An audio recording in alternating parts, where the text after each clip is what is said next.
নিয়ামত দিয়েছেন, কত নিয়ামত দিয়েছেন। ওয়া ইন তাউদ্দু নি'মাতাল্লাহি লা তুহসুহা, যদি তোমরা হিসাব করো তাহলে তা গুনে গুনে শেষ করতে পারবে না। এত অসংখ্য নিয়ামত দিয়েছেন, এত অসংখ্য নিয়ামত দিয়ে আল্লাহ তাআলা আমাদের কাছে কোনো বিনিময় চান না। কি বলেন, কোনো বিনিময় চাইছেন? টাকা দিতে হবে, পয়সা দিতে হবে? কোনো কিছুই দিতে হবে না। একমাত্র আল্লাহ তাআলা চান শুকরিয়া আদায় করো, কৃতজ্ঞতা জ্ঞাপন করো। শুকরিয়া আদায় করলে, কৃতজ্ঞতা জ্ঞাপন করলে আল্লাহ তাআলা খুশি হয়ে যান। সুবহানাল্লাহ। কেমন খুশি হন? লা ইন শাকারতুম লা আযীদান্নাকুম ওয়া লা ইন কাফারতুম ইন্না আযাবী লাশাদীদ। যদি তোমরা আমার নিয়ামতের শুকরিয়া জ্ঞাপন করো তাহলে আমি তোমাদের জন্য নিয়ামত বৃদ্ধি করে দিব।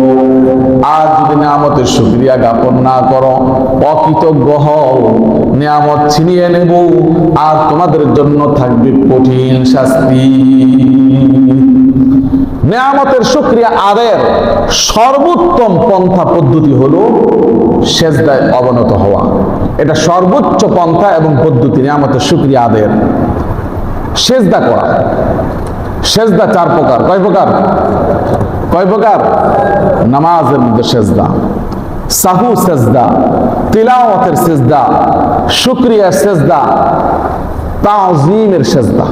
তাজিম সম্মানের সেজদা।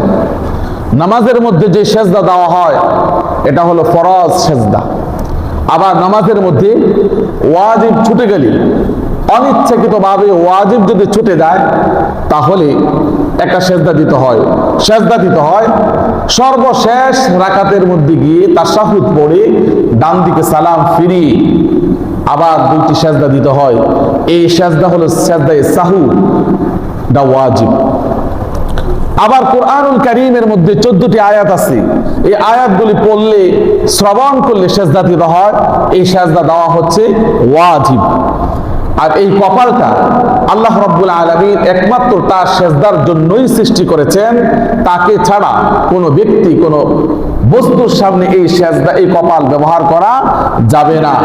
চাই ওই ব্যক্তি অনেক মহত্বের অধিকারী হোক, চাই সেই সেজদাটা সম্মানের জন্য হোক, কোন সম্মানের জন্য কাউকে সেজদা দেওয়া জায়েজ নেই।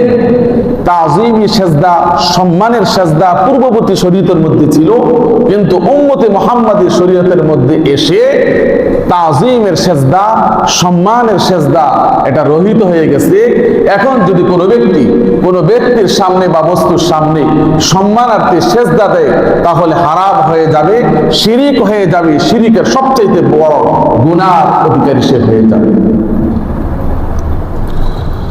আল্লাহর শুকরিয়া আদায়ের সর্বোত্তম পন্থা পদ্ধতি হলো সেজদায় অবনত হওয়া। এটা ছিল নবীদের একটি সুন্নত আর নবীদের প্রিয় আমল ছিল এটা। আল্লাহ নিয়ামত পেলে তারা সেজদায় অবনত হয়ে যেতেন। আল্লাহর নবী যখন কোন খুশির সংবাদ শুনতেন, বিপদ মুক্তি পেতেন, তখন তিনি সঙ্গে সঙ্গে দাঁড়িয়ে 2 রাকাত নামাজ আদায় করতেন। এই নামাজকে বলা হয় শুকরিয়ার নামাজ। আবার কখনো কখনো তিনি একটি সেজদার মাধ্যমে আল্লাহর শুকরিয়া আদায় করতেন। এই সেজদাকে বলা হয় সেজদায়ে শুকর, কৃতজ্ঞতার সেজদা।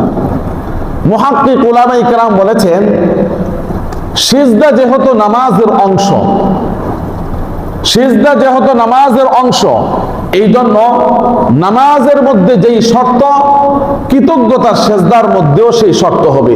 নামাজের জন্য শরীর পাক, কাপড় পাক, নামাজের জায়গা পাক, সতর ঢাকা, কেবলামুখী হওয়া, ওযু থাকা শর্ত। ঠিক অনুরূপ ভাবে যদি কোনো ব্যক্তি কোনো নিয়ামত পেয়ে শুকরিয়ার সেজদা দেয়, সেই ক্ষেত্রেও এগুলি প্রযোজ্য হবে। এটা হলো উত্তম মত। আবার কোন উলামায়ে কেরাম বলেছেন, যেহেতু এই সেজদাটা নামাজের অংশ না, এটা কৃতজ্ঞতা সেজদা, এই জন্য তার জন্য ওযু শর্ত না, তার জন্য কিবলামুখী হওয়া শর্ত না, এটা তারা বলে থাকেন।